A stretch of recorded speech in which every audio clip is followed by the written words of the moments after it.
Would I be the a-hole for reporting my brother-in-law to CBS for what he did? My male 27 sister passed away in 2018. She left behind my 10-year-old nephew, and me and my nephew used to be very close. But because of the tension between me and my brother-in-law, his dad, we don't get along for several reasons. But I'm not going to get into that right now. My brother-in-law used to be a member of a club in his hometown. He has lots of tattoos. His whole left arm is covered in tattoos, as well as his neck and fingers. Last week, while he was visiting my parents' house, I was there, and I spent some time with my nephew. My nephew said the upper part of his shoulder has been itching. I checked and saw a spider-shaped tattoo with few letters around it. I was shocked because it looked like a permanent tattoo. There was redness in his skin, and he told me his dad got him a tattoo a few days ago. I went to speak to his dad. He didn't even try to explain, and just responded with, "So what?" when I asked if he really got his son a tattoo. I got into an argument with him telling him that what he did was not acceptable, especially since my nephew said he hated it. I asked who was okay with giving a minor a tattoo. My brother-in-law said that the tattoo artist is a close friend of his, and he agreed to give my nephew a tattoo. I told him this was wrong, and I will be getting CPS involved. He then yelled at me, telling to F off, and that I can't do jack since he's the father and has the authority. My parents told me to back off after he said he won't bring my nephew to visit again if I continue. My dad told me to mind my own business and stop being a jerk to a widower. I got overwhelmed after everyone demanded I apologize for my behavior, and I have not seen any of my family ever since. I've been thinking about this confrontation and my nephew's well-being. I'm worried and seriously considering calling CPS about what brother-in-law did. Now for the top comments. Not a-hole. There's a reason minors aren't allowed tattoos, especially when they've yet to finish growing. I would absolutely call CPS. The pain involved in tattooing, especially against a child's will, is nothing short of abuse. The man is not a fit parent, and being a widow, especially for 3 years, is no excuse for this. Not a hole. Make the call. I am a mandated reporter. If I saw a tattoo on a 10-year-old kid at my school, I would be required to make the call. Every state has a confidentiality policy, meaning they can out you. The family won't get that information and may think a teacher did it. This kid is doubtless going to show his classmates and word spreads. You can't deny it, because they're a-holes. This kid has a tattoo he hates, and it may be infected. Make the call and let the authorities handle it. What happens is up to them in the courts, not you. But someone needs to make that call, and you sound like the only sensible adult in the equation. Good on you for caring for that kid. This kid has a tattoo he hates, and it may be infected. This is my main concern for the moment. No sane tattoo artist would do this to a child. So this means that the one who actually did it to the poor boy is probably someone who isn't strict with the rules either. And it is bothering the child. Infection is a real danger, and there are plenty of other risks as well. So the poor child definitely needs to be seen by a doctor. Report, report, report. It is in the best interest of the child. Not a-hole. Please call CPS. Might wreck your relationship with brother-in-law, but who cares? He sounds like an A. Giving him a tattoo? That's insane. Not a-hole. This is child abuse. Honestly, the brother-in-law sounds like an absolute psycho. This might ruin your relationship with him, but honestly, it is in your nephew's best interest. And brother-in-law doesn't sound like the kind of person you'd want in your life anyway. Is it possible your parents were defending him out of fear? They may be scared of losing their grandson, and also scared of brother-in-law himself. I try not to worry too much about their reaction, and do what you feel is right. Deep down, they probably know that what he did was wrong, and are too scared to admit it in front of him. Now for the next story. Am I the a-hole for calling my parents insensitive after their reaction toward my late brother's wife's pregnancy test? My older brother passed away almost 2 months ago, and the feelings are still very fresh.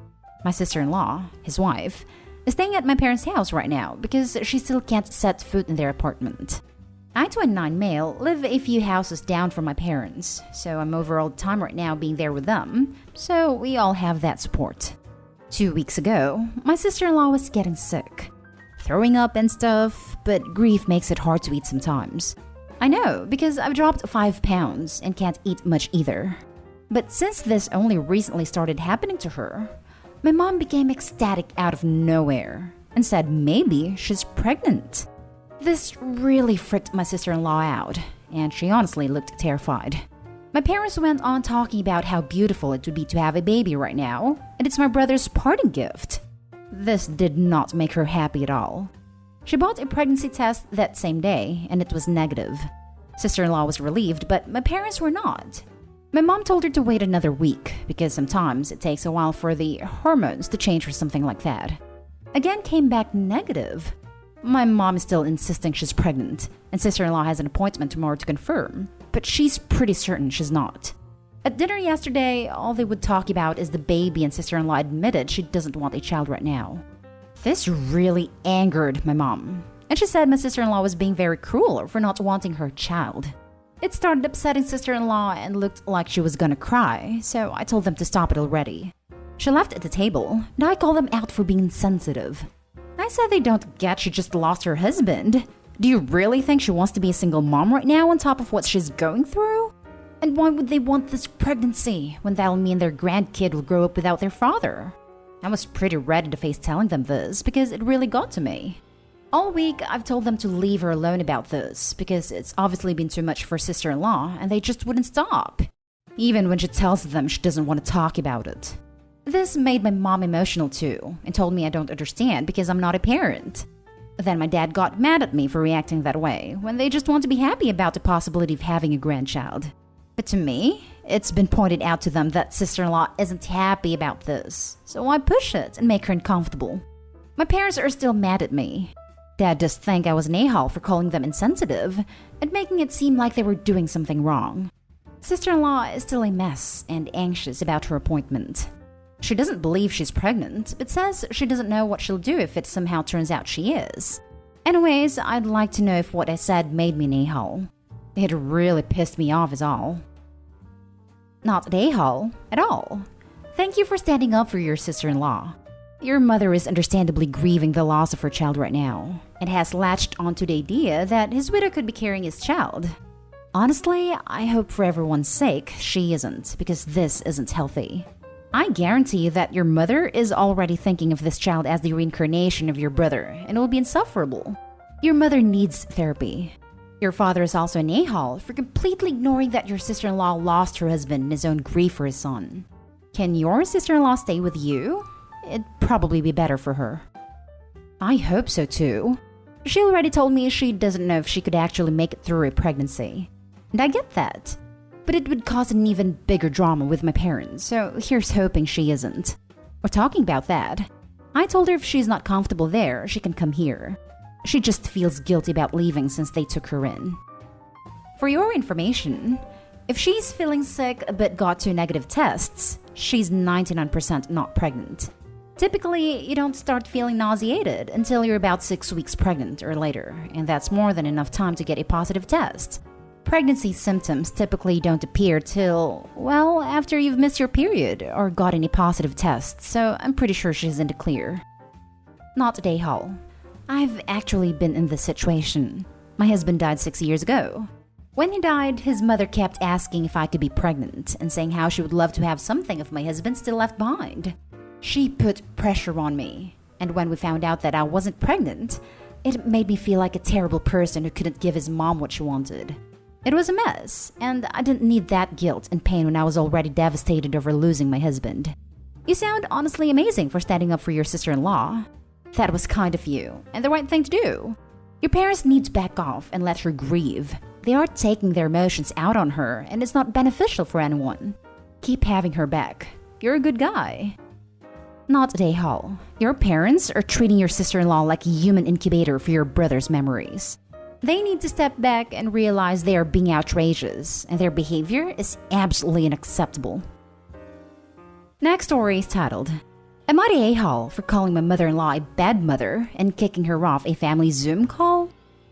My 41 female husband 42 male and I have been married for 15 years.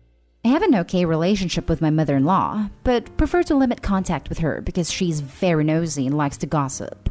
When I first met my husband, he told me that he was an only child. However, when we started to get serious and were discussing marriage, he told me that he was in fact not an only child, that he has a sister. However, he wants nothing to do with her. He told me he tells people that he is an only child because 1. People will be nosy and ask why he does not speak to her. Or 2. Try to get him to fix the relationship with her. I told him that it was his choice, and that family's who you choose, not what you were born into. He went on to explain that his sister has a history with addiction. She is a habitual liar, and would lie on purpose so that he would get into trouble and not her, and that she would steal from him. He said that when he moved out at 18, the last conversation that he had with his sister was him telling her that he wanted nothing to do with her, and that he is an only child. My mother-in-law has been trying to force a relationship between them ever since, much to the detriment of her own relationship with her son. Saturday was my husband's birthday, so I organized a family Zoom call 2 weeks ago so that everyone could sing happy birthday and open presents with him. The week prior, my mother-in-law sent me a message over Facebook that she wanted to surprise my husband with his sister. She said she felt like it was time for the two of them to bury the hatchet. I told her that this is not a good idea, that my husband wants nothing to do with her, and that I would not open lines of communication between the two of them without discussing it with him first. She asked me if I could give sister-in-law my contact information, and I told her no. Well, she did anyway, and my sister-in-law started texting and calling me on my phone. Since she is not a Facebook friend, she cannot contact me online. I told my husband about it, and he was beyond pissed off. He told mother-in-law to stop trying to force him to have a relationship with his sister, and if she cannot respect this, he will stop speaking to her as well. We thought all was fine, until Saturday. Right as we were getting ready to sing happy birthday, mother-in-law tells my husband she has a surprise, and sister-in-law sits down next to her and starts crying and sobbing about how she misses her brother. My husband was so angry that he walked away. I told my mother-in-law she was a horrible mother, and have since blocked her on Facebook and on my phone. Now, I'm getting Facebook messages and phone calls from other relatives, including my own family, about how rude I was and how I should apologize to mother-in-law for how I behaved. My own mother says that mother-in-law was only trying to help, and that I need to unblock her and beg forgiveness. Am I the a-hole for calling my mother-in-law a horrible mother? Now for the top comments. Not the a-hole. She did something she knew would upset him, and on his birthday. Your husband is an adult and has made his wishes clear, and I'm sure he's happy that you have his back. I agree, not the a-hole. I think a lot of people struggle imagining situations in which they'd cut family off because of their own good relationships, but it does not mean supposed well-intentioned meddling is done for the husband's benefit. Your family should not be interfering or apply pressure on a situation they are hearing about third hand. Good luck. Exactly. My first loyalty is to my husband.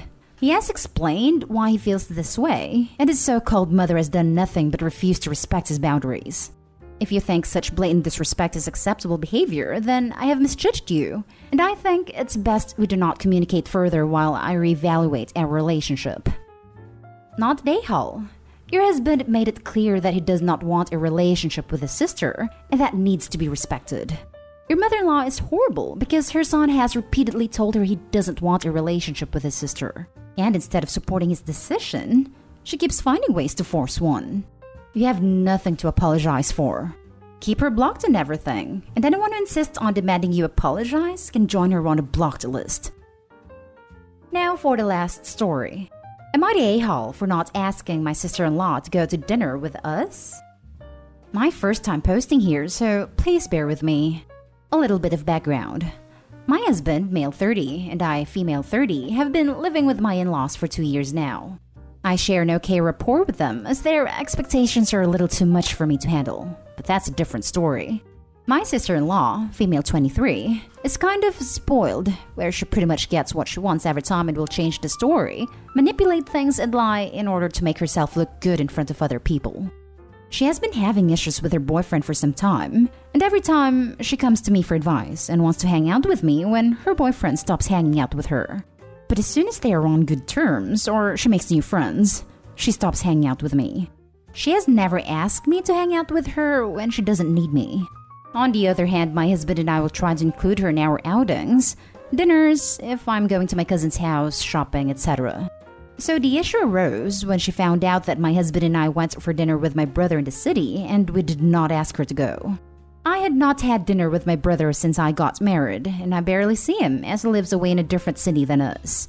This was a random plan that my husband and I ended up making, and as we were getting ready to go out, I suggested we message my brother and see if he wants to hang out with us for dinner. He was free, and so he said yes. We drove to a city 45 minutes, had dinner, and came back home around 11:30 p.m. By this time, everyone was asleep. The next day, my mother-in-law and sister-in-law were having breakfast but would not talk to me properly. I tried to say hi and ask how they were doing, but they ignored me. When I kept asking what happened, then my sister-in-law started crying and in a passive-aggressive tone said, "I thought you cared about me." And I said, "I do care about you, but I am not sure what I did wrong to make you cry." At this point, she started saying that I knew she was having a hard time in her relationship and needed support from me, and that she was lonely all day yesterday. And if I was going to be hanging out with my brother for dinner, then I should have taken her too. She said she thought I was going on a date with my husband and therefore did not tag along. But if she knew I was going to have dinner with my brother and husband, then she should have been included too. I have to be honest, I was feeling livid at this point. Her sense of entitlement was making me fume, and I couldn't hold it in any longer and told her that I get to decide who I have dinner with, and that just because she's having a hard time in her relationship doesn't mean I owe it to her to take her out and make her feel better every single time. My mother-in-law was not happy that I raised my voice and thought my sister-in-law yelled at both me and my husband. My mother-in-law is holding us accountable for making her daughter cry. She is expecting us to apologize to sister-in-law. Am I the a-hole for not taking my sister-in-law for dinner and losing my cool when she yelled? Not the a-hole, but you need to move out, or everyone sucks here. There is obvious tension in the family that isn't necessarily your fault. Your sister-in-law is definitely toxic, but if y'all don't leave the situation, you're just as bad as all of them because you're engaging in and supporting her and your in-laws' behavior. My family has been convincing me to move out, but my husband's mom is not in the best of health, and I am expected to do the chores in the house and take care of the family. That's why we live with the in-laws. Oh, so you belong to them. You have your own life and can make your own choices. You're choosing to stay. Your husband should be making you the priority, not his parents. Thank you. Sometimes one needs another person to be firm and say it as is. I totally get I'm choosing to stay. It's just that I can't leave without my husband, and he's been under their control his whole life, to the point where he didn't even have his own bank account, and his money used to go to them, and he would get pocket money to spend if needed. We need to discuss our future and see what we can do. I'm going to be blunt. You might have to leave him. I hope he stands up and sees the abuse that his parents have put him through his whole life and now onto you. But he might just be in too deep. If that's the case, you have to do what's best for you. You can't keep others warm by setting yourself on fire. Wow, never thought about it in that way. Thanks for putting things in perspective. He has realized the abuse his parents have put him through, and he thanks me for helping me see it. We will be getting my parents' help for our next steps.